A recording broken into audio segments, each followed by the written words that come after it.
नमस्कार दोस्तों, स्वागत है आपका हमारे चैनल टेल्स बाय यशु पर।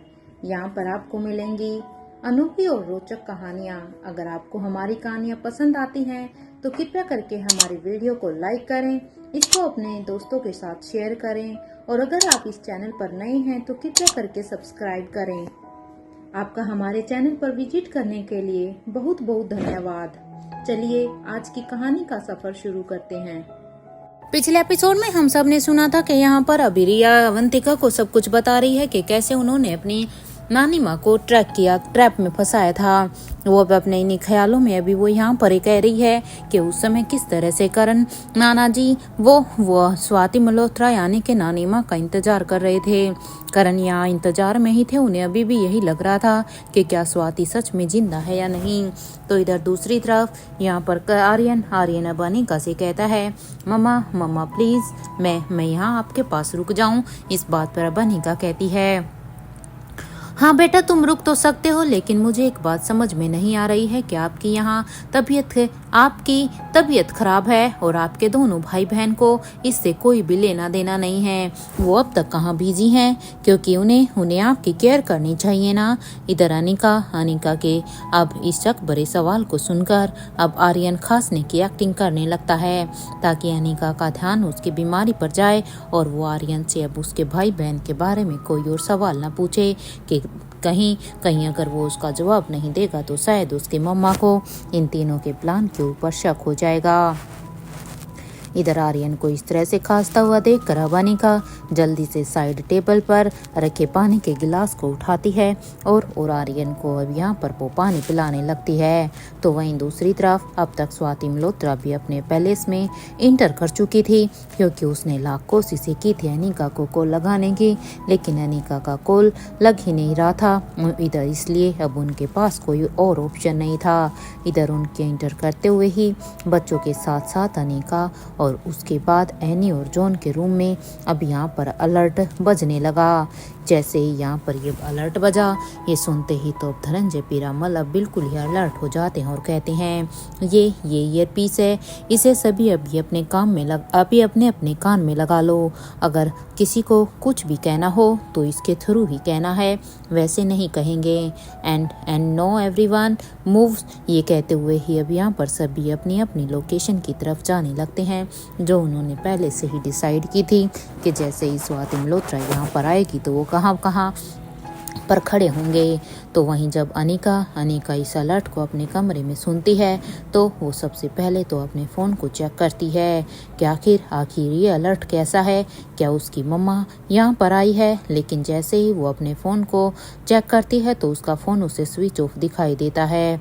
अपने फ़ोन को स्विच ऑफ देखकर अब उसे यही लगता है शायद फ़ोन की बैटरी ख़त्म हो गई होगी। यही सोच कर अनिका जैसे ही अपने फ़ोन को ऑन करती है तो उसमें बैटरी तो थी। अब ये देखकर अनिका अब आर्यन की तरफ देखने लगती है। अब अनिका को समझने में देर नहीं लगती। अब अनिका आर्यन को घूर कर देखते हुए कहती है, आर्यन गेट अप, मुझे पता चल गया है कि ये सब एक नाटक था।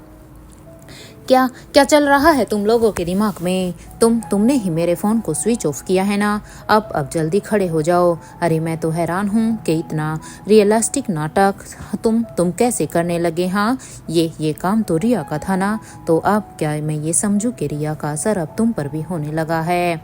हाँ, ये सुनते ही आर्यन अब यहाँ पर अनिका की तरफ देखता और अब अपने मन में कहता है, इसलिए तो हम मम्मा हमेशा इस काम के लिए रिया को नहीं चुना, क्योंकि आप तो उसे पहचान ही जाती हैं। इधर आर्यन को इस तरह से बिल्कुल चुपचाप देखकर अब अनिका फिर से कहती है, आर्यन जवाब दो मुझे, otherwise mamma will punish you, क्योंकि अब आप लोगों का बहुत ज़्यादा हो गया है। क्या चल रहा है आप लोगों के दिमाग में? ये अलर्ट किस लिए बज रहा है? अब यहाँ पर ये सुनते ही आर्यन कहता है, सॉरी मॉम, मुझे डैड की याद आ रही है, इसलिए मैं थोड़ा सा लोनली सा फील कर रहा था। यहाँ आपकी जगह अगर डैड होते तो वो मेरे साथ साथ लेटे रहते। आर्यन अभी यहाँ पर अभी भी ये प्रिटेंड करने की कोशिश करता है कि वो उसने बीमारी का नाटक तो किया है, लेकिन सिर्फ अपने डैड को याद करते हुए। और ये कहते हुए ही आर्यन अब अपने फ़ोन से अब यहाँ पर रोहित को कॉल लगाने लगता है ताकि अनिका को अभी भी किसी और चीज़ का शक ना हो। इधर आर्यन को ये सब करता हुआ देख कर अब अनिका की हैरानी का कोई भी ठिकाना नहीं था। अब वो यही सोचती है, जरूर कोई ना कोई बात तो है जो ये लोग मुझसे छुपा रहे हैं। ये जरूर कोई ना कोई ऐसा काम कर रहे हैं जिसकी वजह से ये मेरा ध्यान भटकाने की कोशिश कर रहे हैं। और यही सब सोच कर अनिका अब अपने पैलेस के कैमरे का एक्सेस अब अपने हाथ में लेने का सोचती है ताकि इस कैमरे के द्वारा अनिका को पता चल सके कि आखिर इस पैलेस में बच्चे क्या करने की कोशिश कर रहे हैं। क्योंकि ये अलर्ट कोई ऐसा वैसा अलर्ट नहीं है। और उसने आर्यन से पूछने की कोशिश भी की थी, लेकिन आर्यन तो यहाँ पर उसे कुछ भी नहीं बता रहा था। इसलिए वो अपने फ़ोन पर अब अपने हाथों को अपनी स्पीड में अपने हाथों से कुछ टाइप करने लगती ही। इधर कुछ ही देर के बाद जैसे ही अनिका के फ़ोन पर अब यहाँ पर सारी लाइव रिकॉर्डिंग ऑन हुई तो जो कुछ भी अनिका के आंखों के सामने था उसे देखकर तो उसे कुछ समझ में ही नहीं आ रहा था कि अभी इतनी जल्दी अनिका करे तो क्या करे। तो वहीं दूसरी तरफ इधर बेसमेंट में स्वाति मल्होत्रा और करण गुलेरिया अभी बिल्कुल आमने सामने थे। भले ही यहाँ पर स्वाति जब आई थी तो स्वाति अपने चेहरे को ढक कर आई थी, तो स्वाति मल्होत्रा का चेहरा ढका हुआ था, लेकिन करण के लिए स्वाति की आंखें ही काफ़ी थी ये समझने के लिए कि वो स्वाति मल्होत्रा है। इसलिए वो स्वाति के पास जाकर कहते हैं स्वाति। इधर ये सुनते ही स्वाति मल्होत्रा अब वहाँ से भागने लगती है। इधर स्वाति को इस तरह से भागता हुआ देखकर अब करण गुलेरिया भी स्वाति मल्होत्रा के पीछे ही भागने लगते हैं ताकि वो उन्हें रोक सकें। तो वहीं स्वाति ने अभी यहाँ पर अपनी समझदारी से खुद को करण गुलेरिया से बचाते हुए ही वो ऊपर की तरफ ही जाने लगती है, क्योंकि स्वाति मल्होत्रा भी यहाँ पर बिल्कुल भी इन सब के सामने नहीं आ सकती थी। वो भी ये बिल्कुल भी नहीं दिखा सकती थी कि वो जिंदा है। स्वाति मल्होत्रा को यहाँ पर इस पैलेस के हर एक सीक्रेट रास्ते के बारे में पता था, इसलिए वो भागते हुए सबसे पहले 3rd फ्लोर तक एक रूम तक पहुँचती है। उस रूम में जाने के बाद अब वो यहाँ से उस रूम के बाथरूम में चली जाती है और वहां से एक सीक्रेट रास्ते का यूज करते हुए वो जैसे ही एलिवेटर में पहुंचती है तो वहां के बटन को प्रेस कर देती है, क्योंकि स्वाति मल्होत्रा ने सोचा कि यहाँ पर इस रास्ते पर करण गुलेरिया है तो दूसरे रास्ते से वो यहाँ से एग्जिट कर सकती है। और इधर जैसे ही स्वाति मल्होत्रा एलिवेटर से अंडरग्राउंड में जाती है तो वहां पर जाकर जैसे ही एलिवेटर खुला तो सामने धनंजय पीरामल को वहाँ अपने सामने खड़ा देखकर अब स्वाति मल्होत्रा समझ जाती है कि ये सिर्फ उसके लिए एक ट्रैप था और वो भी इस ट्रैप में फंस चुकी है, क्योंकि एक रास्ते पर यहाँ पर करण गुलेरिया खड़े थे तो दूसरी तरफ पर धनंजय पीरामल। दोनों ही दोस्तों को ऐसे खड़ा हुआ देखकर स्वाति मल्होत्रा को समझने में बिल्कुल भी समय नहीं लगता। और अब वो यहाँ पर अपने मन में सोचती है कि उसे अगर यहाँ पर अब निकलना है तो उसे अब धनंजय पीरामल के साथ फाइट करनी होगी, क्योंकि अब वो इस ट्रैप में फंस चुकी है और उसके लिए यहाँ से निकलना सबसे ज़रूरी है। यही सब सोचकर स्वाति अपनी अटैकिंग पोजीशन ले लेती है कि तभी उसके कानों में यहाँ पर एक आवाज़ आती है, नानी माँ। इधर ये सबक सुनते ही स्वाति मल्होत्रा जैसे ही उस दिशा की तरफ देखती है तो वहाँ पर उसे रिया और अलेक्जेंडर दोनों ही वहाँ पर खड़े हुए दिखाई देते हैं। रिया इधर अब अपना एक क्यूट सा चेहरा बनाते हुए ही कहती है, आपको हमारे साथ रहना अच्छा नहीं लगता है क्या नानी माँ, जो आप जिंदा होते हुए भी हम सबके सामने नहीं आ रही। अरे नानी माँ बताइए ना, क्या हम इतने बुरे हैं? आप नानू के साथ भी नहीं थी। हाँ, इधर आप क्या चल रहा है नानी माँ आपके दिमाग में? अगर आप जिंदा थी तो आप इतने सालों तक हम सबसे क्यों छिप कर रही? इधर स्वाति मल्होत्रा जो कि रिया की इस तरह की बातों से अच्छी तरह से वाकिफ थी कि रिया कैसी बातें करती थी दूसरे इंसान को कन्विंस करने के लिए, इसलिए वो रिया की इस बात पर अब बिल्कुल भी ध्यान नहीं देती और उसकी बात पर बिना ध्यान दिए हुए वो सीधे ही धनंजय के ऊपर अपना एक अटैक कर देती है। उसे अच्छी तरह से पता था कि अब इसका शरीर ज़्यादा चोट चोट नहीं सहन कर पाएगा। इसलिए स्वाति ने भी कम इंटेंसिटी के साथ ही धनंजय के ऊपर वार किया था और इसके बाद वो अंडरग्राउंड होकर ही वो यहाँ से भागने वाली थी कि अब यहाँ पर रिया कहती है, देखो अलेक्जेंडर, जल्दी से नानी माँ को पकड़ो।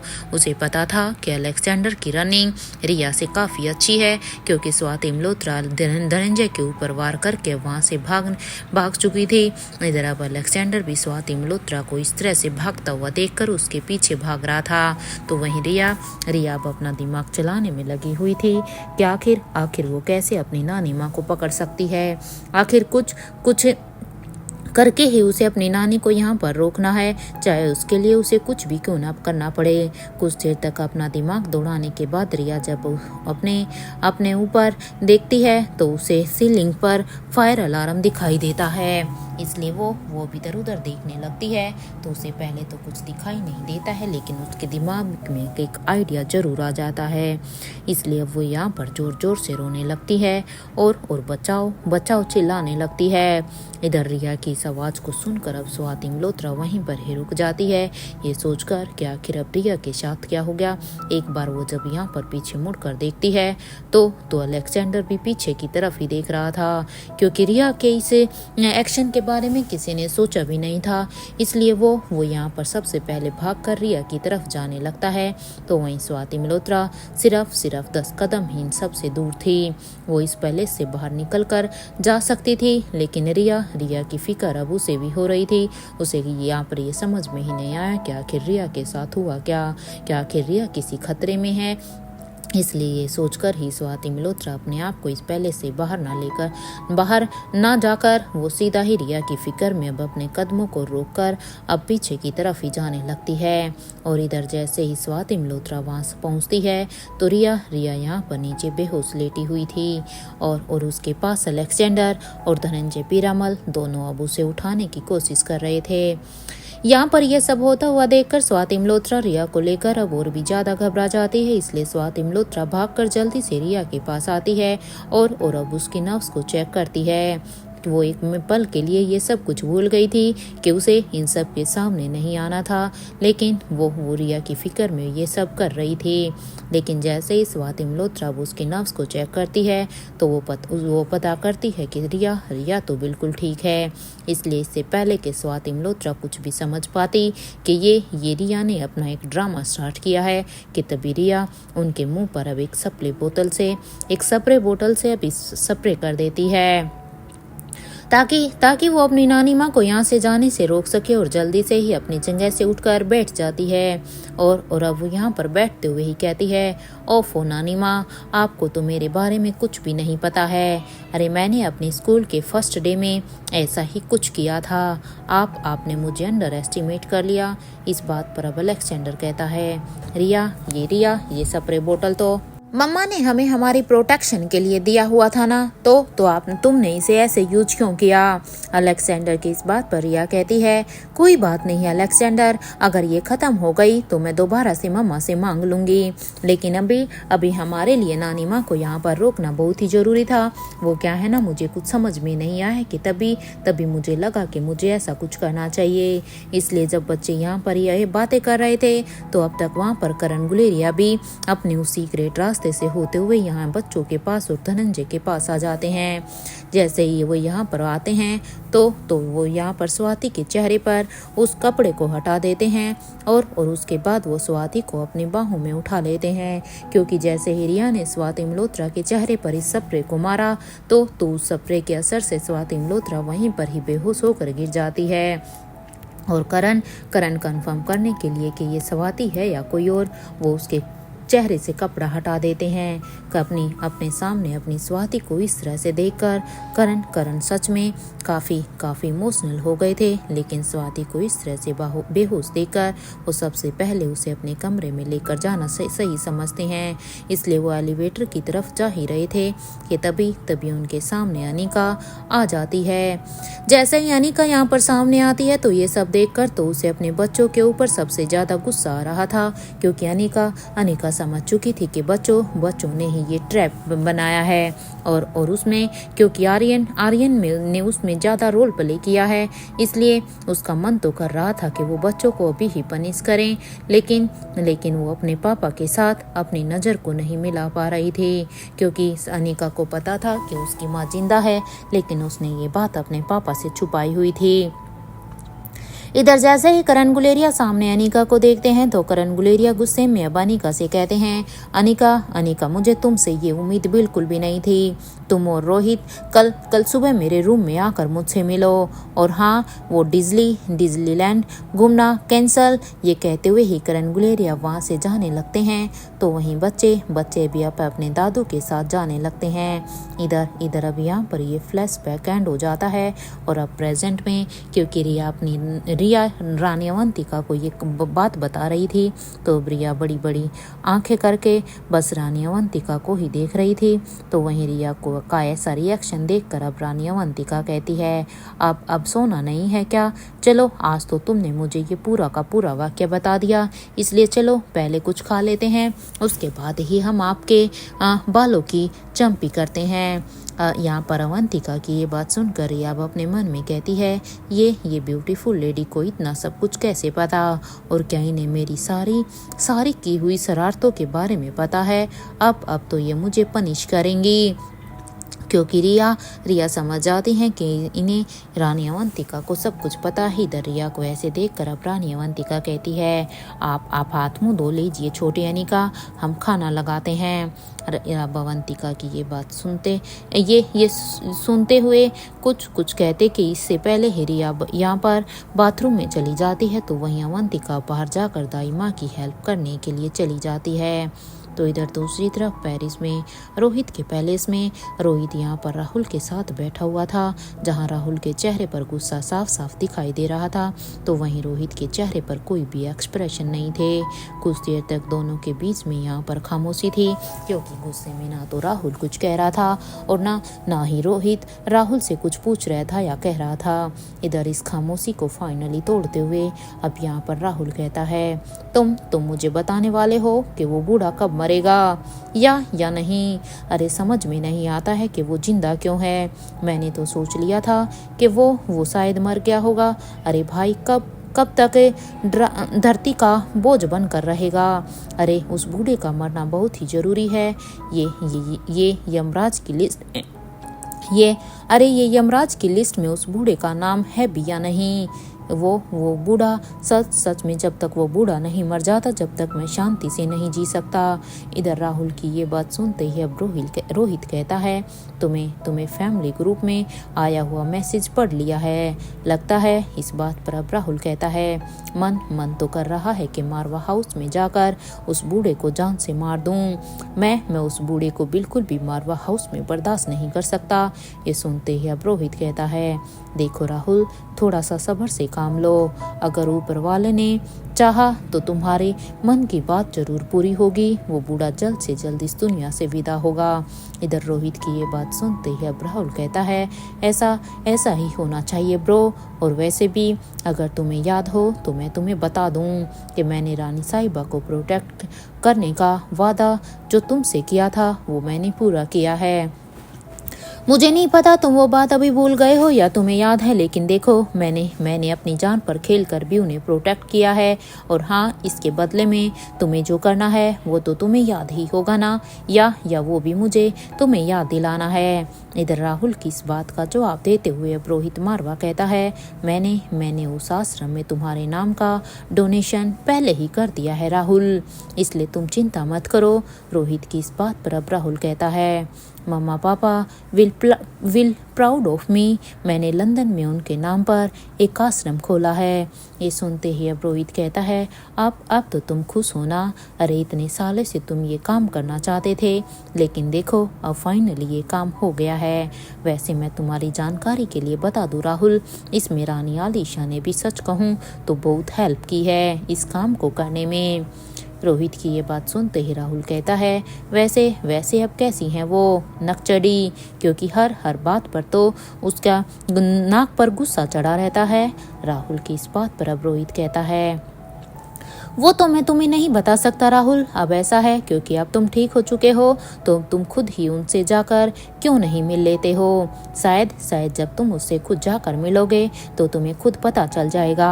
ये सुनते ही अब राहुल कहता है, वैसे ब्रो आइडिया तो अच्छा है और इसी बहाने मैं वहाँ जाकर ताऊ जी से भी तो मिल लूँगा। अरे कितना समय हो गया है मुझे ताऊ जी से भी मिले हुए और साथ के साथ उस नक्चड़ी से भी। वैसे ब्रो राजमहल तक तुम मुझे लेकर जा रहे हो या मैं अपना जुगाड़ खुद देख लूं? प्लीज़ ब्रो मुझे बता दो ताकि मैं उसी के हिसाब से अपनी आगे की प्लानिंग करूं। राहुल की ये बात सुनते ही रोहित कहता है, देखो राहुल अभी तुम ठीक हो जाओ, उसके बाद ही हम पापा से मिलने के लिए जाएंगे। आप I hope you don't mind. अब यहाँ पर इस बात पर राहुल कहता है, बाकी सब तो ठीक है ब्रो, वैसे तुम्हारे ससुर कैसे हैं और वो कहाँ पर हैं? राहुल की इस बात पर रोहित कहता है, वो दिल्ली जा चुके हैं राहुल। ये सुनते ही अब राहुल ने कहा, वैसे ब्रो मैं कहाँ रहूँगा? लोग तुम्हारे साथ यहाँ पर रहना मुझे बिल्कुल भी पसंद नहीं है, तो यहाँ पर मुझे रखने की तो सोचना भी मत। सो बेटर यही होगा कि तुम मुझे यहाँ से जाने दो, मैं बहुत ज़्यादा यहाँ पर नहीं रह सकता। राहुल की ये बात सुनते ही रोहित कहता है, वैसे क्या तुम्हारे पास कोई आइडिया है कि तुम अब कहाँ जाओगे? रोहित की ये बात सुनते ही अब राहुल कहता है, सच कहूँ मेरा मन तो कर रहा है कि मैं ताऊ जी के पास राजमहल ही चला जाऊँ, क्योंकि अब मैं कुछ समय रात ताऊ जी के साथ रहना चाहता हूँ। लेकिन तुमने अभी जाने के लिए मुझे मना किया है। तुमने कहा है ना कि जब तक मैं पूरी तरह से ठीक नहीं हो जाता तब तक मैं वहाँ नहीं जा सकता। तो तुम एक काम करो, मुझे अपनी सासू माँ के पैलेस में ही छोड़ दो, वहाँ पर मेरी अच्छी तरह से कटेगी। इस बात पर अब रोहित कहता है, ठीक है फिर एक या 2 दिन में मैं तुम्हें वहाँ पर ही भेज दूँगा। और ये कहते हुए ही रोहित अब वहाँ से निकलकर दूसरी तरफ जाने लगता है। तो वहीं इधर दूसरी तरफ इंडिया में दिल्ली में यहाँ पर स्पेशल डिपार्टमेंट के हेडक्वार्टर में, जहाँ एक तरफ इंस्पेक्टर भूमिका और अर्जुन सिंह दोनों ही बाप और बेटे के साथ अब यहाँ पर इन्वेस्टिगेशन कर रहे थे, क्योंकि यहाँ पर कमल डोगरा और कुणाल डोगरा दोनों को ही गिरफ्तार कर लिया गया था। तो वही इंस्पेक्टर अब्बास अपने कैबिन में बैठकर अपने हाथ में ली हुई उस फाइल को ही पढ़ रहे थे। और जब वो यहाँ पर बड़े ही ध्यान से जो अर्जुन ने उन्हें वो फाइल दी थी उस फाइल को पढ़ रहे थे, तो उनके दिमाग में यहाँ पर बहुत सारे सवाल भी थे। इसलिए वो अपने सामने बैठे हुए इंस्पेक्टर अब्बास से कहते हैं, मेरे ख्याल से मुझे इस फाइल को धनंजय पीरामल तक पहुंचाना ही होगा, या फिर मैं इसे अनिका तक पहुंचा सकता हूं, क्योंकि अब इन दोनों में से ही कोई इसमें मेरी हेल्प कर सकता है। ये सुनते ही इंस्पेक्टर अब विकास कहते हैं, देख मुझे तो एक बात समझ में ही नहीं आती है कि हमारे हर काम में अनिका गुलेरिया का होना जरूरी है क्या?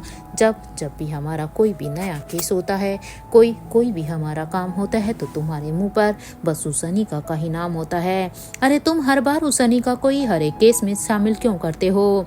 इंस्पेक्टर विकास की ये बात सुनते ही अब इंस्पेक्टर अब्बास कहते हैं, देखो तुम शायद भूल रहे हो कि तुमने अब तक जितने भी मिशन को जीता है ना, उसका 90% क्रेडिट तो अनिका गुलेरिया का ही है। अगर वहाँ पर वो हमारे साथ नहीं होती तो वो हम केस जीत भी नहीं पाते। ये सुनते ही इंस्पेक्टर विकास कहते हैं, मेरी तो समझ से ही ये सारा का सारा मामला परे है। मैं उसे एक पल के लिए भी हमारी टीम में नहीं देखना चाहता। और ये कहते हुए ही वो गुस्से से वहाँ से अपने पैर को पटकते हुए चले जाते हैं। तो वहीं इंस्पेक्टर अब्बास अब अपनी रिक्लाइनर चेयर पर अपना सिर टिकाते हुए ही वो इधर अपनी ही गहरी सोच में थे। इधर इंस्पेक्टर अब्बास को इस तरह से सोचता इधर इंस्पेक्टर अब्बास को ऐसे देखकर ऐसा लग रहा था कि वो कुछ सोच रहे हो कि तभी उन्हें अपनी माँ की एक बात याद आती है, जब उन्होंने पहली बार डिपार्टमेंट को ज्वाइन किया था और उन्होंने ह्यूमन एक्सपेरिमेंट के केस को अपने हाथ में ज्वाइन करने के बाद लिया था। और ये बात जब उन्होंने अपनी माँ को बताई थी कि उन्होंने ज्वाइनिंग करते हुए ह्यूमन एक्सपेरिमेंट के केस को अपने हाथ में लिया है, तो उस समय उसकी माँ ने उनसे एक ही बात कहा था कि खतरनाक ऑर्गेनाइजेशन के लोगों के साथ लड़ना है तो तुम्हें राजमहल, जो कि फ्रांस की कैपिटल पेरिस में है, वहाँ पर रहते हैं धनंजय पीरामल। इसलिए तुम सबसे पहले पहले उनसे जाकर मिलो, क्योंकि जब तक तुम धनंजय पीरामल से नहीं मिलोगे तब तक तुम इस केस में कोई भी बढ़त हासिल नहीं कर पाओगे। और हाँ, मुझे पूरा यकीन है बेटा कि वो तुम्हारी मदद इस केस में ज़रूर करेंगे। इधर अपनी माँ की बात को मानकर ही इंस्पेक्टर अब्बास उस समय पेरिस चले गए थे। इंस्पेक्टर अब्बास अपने ही नहीं ख्यालों में थे कि जब उन्होंने डिपार्टमेंट को ज्वाइन किया था तब उनकी एज लगभग 20 से 22 साल की होगी। और उसी वक्त अरीना रेसलिंग मैच था जिसमें इंस्पेक्टर अब्बास ने भी पार्टिसिपेट किया था।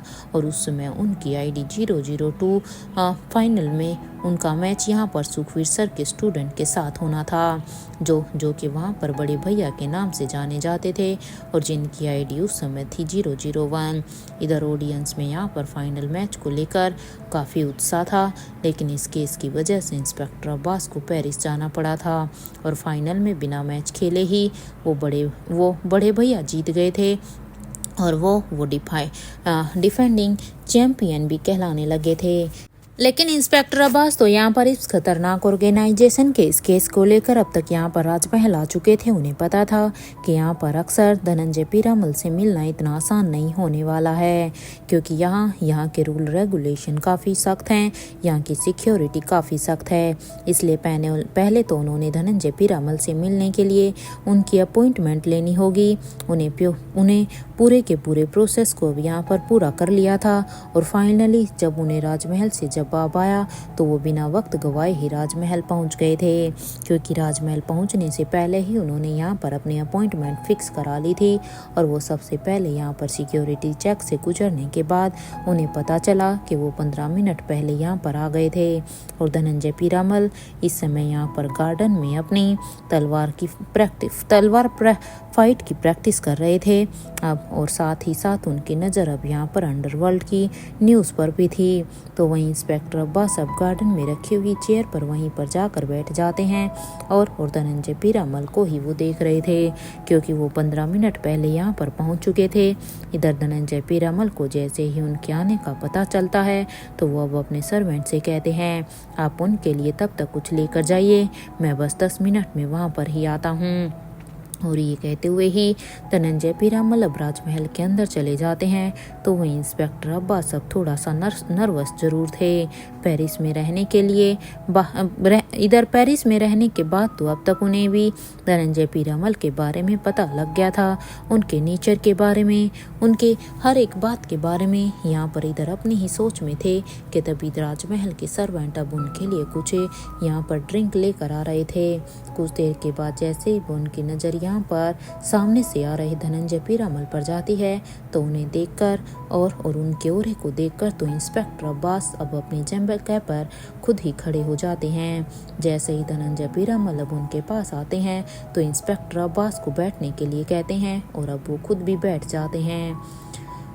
और अब वो इंस्पेक्टर अब्बास से बैठने के बाद कहते हैं, come to the point officer, आप मुझसे क्यों मिलना चाहते थे? धनंजय की ये बात सुनते ही इंस्पेक्टर अब्बास कहते हैं, ऑफिसर फातिमा याद है आपको?